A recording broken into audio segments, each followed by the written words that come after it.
जर तुम्ही डाएटिंग करत असाल आणि तुम्हाला काहीतरी टेस्टी आणि पटकन बनवून तयार होणारा पदार्थ खायचा असेल तर तुमच्यासाठी हा मेनू परफेक्ट आहे.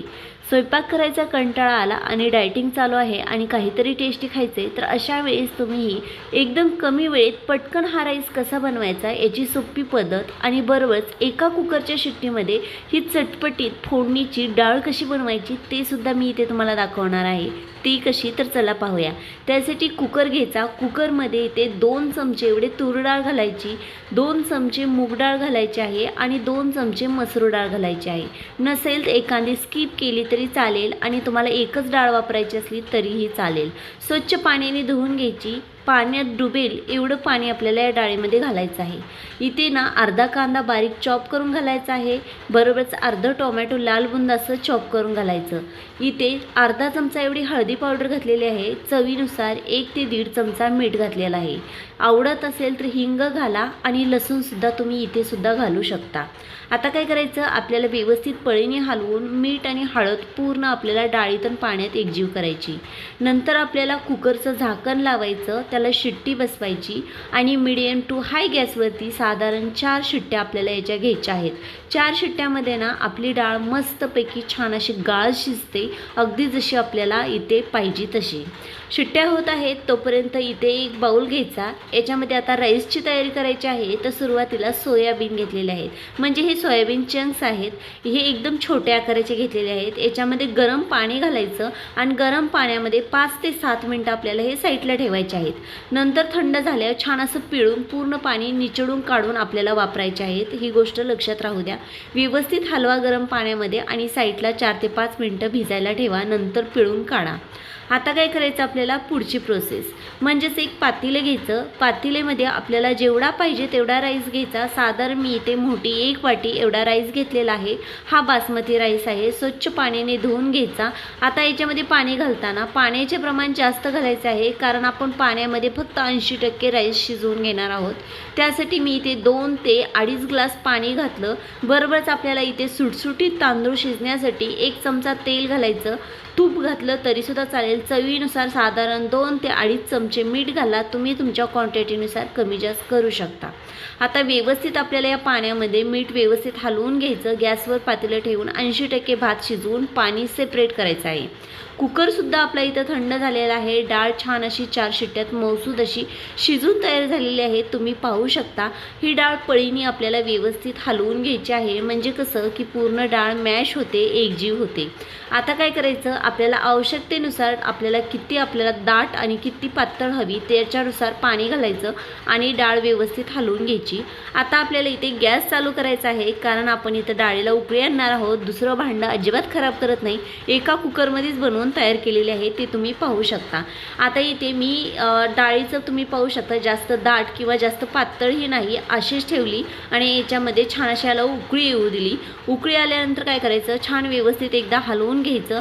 हलवल्यानंतर आपल्याला ही कढई दुसऱ्या गॅसवरती ठेवायची आहे, कारण आपण इथे एक छोटासा तडका बनवणार आहोत. ही ऑप्शनल आहे, तुम्हाला नसेल बनवायचा नाही बनवला तरी चालेल. तडका पॅन घ्यायचा आहे. तडका पॅनसुद्धा आपल्याला कडकडीत चांगला गरम होऊन द्यायचा आहे. गरम झाल्यानंतर आपण इथे तुपाची फोडणी देणार आहोत. आवडत नसेल तेल वापरलं किंवा बटर वापरलं तरीसुद्धा चालेल. साधारण 2 चमचे एवढं तूप घालायचं. तूप व्यवस्थित गरम झाल्यानंतरच आपल्याला याच्यामध्ये 1 चमचा मोहरी घालायची आहे. मोहरीसुद्धा छान अशी फुलून द्यायची, तडतडून द्यायची. 1 चमचा जिरं घालायचं. जिरं फुलल्यावरती याच्यामध्ये 7 ते 8 लसणाच्या पाकळ्या एकदम बारीक चॉप करून घालायच्या. यामुळे फ्लेवर खूप छान येतो. आता इथे लसूण घालायचं नसेल तर डाळ शिजताना लसूण घातला तरीसुद्धा चालेल. व्यवस्थित लसणाचा कलर बदलून द्यायचा. कलर बदलला की उभी चिरलेली 1 हिरवी मिरची घालायची. गॅस बंद करायचा. तडका आपला तयार आहे. हा तडका आपल्याला आता आपल्या डाळीवरती घालायचा आहे. चरकन असा हा तुपाचा तडका बसला ना, डाळीला फ्लेवर खूप छान येतो. डायटिंगसाठी असो किंवा विदाऊट डायटिंग एकदम परफेक्ट डाळ बनवून तयार होती. बारीक चिरलेली कोथिंबीर पेरून घ्यायची आणि व्यवस्थित एकदा डाळ हलवायची आणि डाळ हलवल्यानंतर आपल्याला गॅस बंद करायचा आहे आणि आपली इथं झटकीपट कुकरमध्ये पटकन डाळसुद्धा बनवून तयार झालेली आहे. आता डाळ साईडला ठेवूया आणि राईसची तयारी करूया. म्हणजेच काय करायचं, कढई गरम करायला ठेवायची. कढईमध्ये सुद्धा साधारण मोठे 2 चमचे एवढं तूप घालायचं आहे. आता मी मगाशी सांगितलं होतं राईस आपल्याला 80% शिजवायचा आहे आणि पाण्यातनं एका गाळणीवरती सेपरेट काढून ठेवायचं आहे। इथं व्हिडिओ स्किप झालेला आहे त्यामुळे मी इथे दाखवलेलं नाही, तर ती प्रोसेस आपली झालेली आहे। व्यवस्थित तूप गरम झाल्यावर 10-12 लसणाच्या पाकळ्या एकदम बारीक चॉप करून घातलेल्या आहेत। हलकासा कलर बदलून द्यायचा, हलकासा गोल्डन कलर झाला की बारीक आकाराचा एक चॉप केलेला कांदा आपल्याला याच्यात घालायचा आहे। कांदा सुद्धा आपल्याला का नाही इथे पूर्ण गोल्डन होऊ द्यायचा नाही, थोडासा परतायचा आहे, जास्त नाही आहे। आपल्याला ही ना कलर बदलून अजिबात द्यायचा नाही कांद्याचा, कारण आपण इथे थोडाशा वेगळ्या पद्धतीने राईस बनवत आहोत। आता इथे काय झालेलं आहे, कांदा आपला बऱ्यापैकी शिजलेला आहे, आपण कांद्याचा अजिबात कलरसुद्धा बदलून दिलेला नाही। बारीक चॉप केलेली एक हिरवी मिरची घालायची, ऑप्शनल आहे, जास्त तिखट आवडत नसेल नाही घातली तरीसुद्धा चालेल, तुम्ही तुमच्या क्वांटिटीनुसार डायरेक्ट उभी कट केलेली मिरचीसुद्धा घालू शकता। आता इथे छोट्या आकाराचं अर्धी वाटी एवढं गाजर बारीक चॉप केलेलं आणि बरोबरच अर्धी वाटी एवढी शिमला मिरची बारीक कट केलेली घातलेली आहे। आता ह्याचा क्रंच अजिबात आपल्याला सॉफ्ट होऊन द्यायचा नाही आहे, असा क्रंच राहिला पाहिजे, त्यामुळे अगदी 2 मिनटं छान असं परतायचं। 2 मिनटं झालं की आपल्याला काय करायचं, याच्यामध्ये जे मटर आपण आहेत ना, हे माझे ताजे मटर होते म्हणून मी थोडेसे बॉईल केले आणि ते सुद्धा घातले। बरोबरच आपण सोया चंक्स पाण्यात भिजाय घातलेले, त्यातून पाणी पूर्ण पिळून काढून आपल्याला ते सुद्धा याच्यामध्ये घालायचे आहेत आणि 2 ते 3 मिनटं आपल्याला गॅसवरती छान असं परतून घ्यायचे आहेत, म्हणजे सोया चंक्स आहेत ना ते सुद्धा हलकेसे परतले जावेत आपले तुपामध्ये, त्यामुळे अगदी 2 ते 3 मिनटं छान असं परतायचं आहे। आता आपले हे व्हेजिटेबल आहेत, ह्याच्यामध्ये मिठाचे प्रमाण कमी आहे, त्यामुळे इथे अर्धा चमचा एवढं मीठ घातलेलं आहे, म्हणजे सगळ्या व्हेजिटेबलला मीठ लागल्यानंतरनं त्याचा फ्लेवर खूप छान चांगला येतो। त्याच्यामुळे मीठ घातल्यावर सुद्धा आपल्याला 1 मिनिट छान असं परतायचं, म्हणजे आपलं मीठ सगळ्या आपल्या व्हेजिटेबलमध्ये व्यवस्थित मिक्स झालं पाहिजे। आता इथे ना आपल्या व्हेजिटेबलमध्ये सगळं मीठ व्यवस्थित मिक्स झालेलं आहे।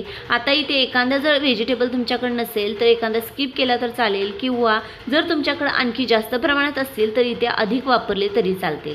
आता राईस घालायचा आहे, तुम्ही पाहू शकता 80% शिजलेला मी इथे जाळीव काढून घेतला होता, राईस पूर्ण सुट्टा झालेला आहे आणि आता तो राईस याच्यामध्ये घालून घ्यायचा आहे आणि तो सुद्धा आपल्या सगळ्या व्हेजिटेबलमध्ये व्यवस्थित मिक्स करून घ्यायचा आहे। दिसायला सुद्धा हा जेवढा सुंदर दिसतो ना, खायला सुद्धा खरंच खूप छान लागतो। डायटिंग करत असाल तर 1 कटोरी राईस खाण्यात काहीच हरकत नाही आहे। राईसमध्ये मला माहिती आहे जास्त प्रमाणामध्ये कार्बन्स असतात, त्यामुळे ना ते हेल्थसाठी चांगले नाही असं म्हटलं जातं, पण आपण त्याच्यामध्ये सर्वात जास्त प्रमाणामध्ये व्हेजिटेबल घातलेले आहेत आणि ते आपल्यासाठी सगळ्यात जास्त चांगले आहेत। मध्ये तुम्ही ही राईस डायटिंगला सुद्धा 1 कटोरी नक्कीच खाऊ शकता आणि जर स्वयंपाकाचा कंटाळा आलेला असेल ना तरीसुद्धा ही पटकन तयार होणारा राईस आहे। राईस शिजायला घातल्यानंतर व्हेजिटेबल कट केल्यानंतर तुम्ही अधिक वेळ इकडे तिकडे करून नंतर राईस परतू शकता।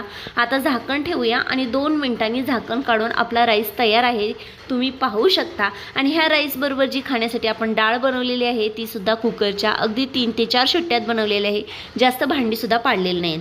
छान अशी बारीक चिरलेली कोथिंबीर घालायची, तुम्ही पाहू शकता जेवढा सुंदर दिसत आहे ना, खायला सुद्धा खरंच खूप टेस्टी लागणार आहे। तुम्ही ट्राय करा, ट्राय केल्यानंतर तुम्हाला सुद्धा हा नक्कीच आवडेल। आता एकदम परफेक्ट असा राईस बनवून तयार झालेला आहे, गॅस बंद केलेला आहे। व्यवस्थित कोथिंबीर राईसमध्ये आपण मिक्स करून घेऊया आणि आता आपण हे राईस आणि डाळ सर्व करूया, की कशी सर्व करायची ते सुद्धा पाहूया।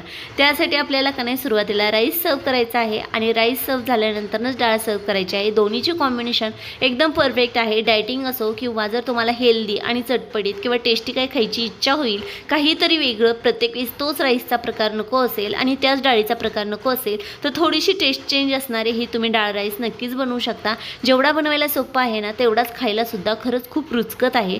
तुम्ही एकदा ट्राय केल्यानंतर तुम्ही याची टेस्ट अजिबात विसरणार नाही आहे आणि जेव्हा तुम्ही टेस्ट करताना बनवचाल ना तेव्हा मला कमेंट्स करून नक्कीच सांगा की तुम्हाला ही राईस आणि ही डाळ कशी वाटली आणि कमी वेळेमध्ये पटकन बनवून तयार होणारी सुद्धा आहे। त्यामुळे एक लाईक आणि सबस्क्राईब करायला अजिबात विसरू नका।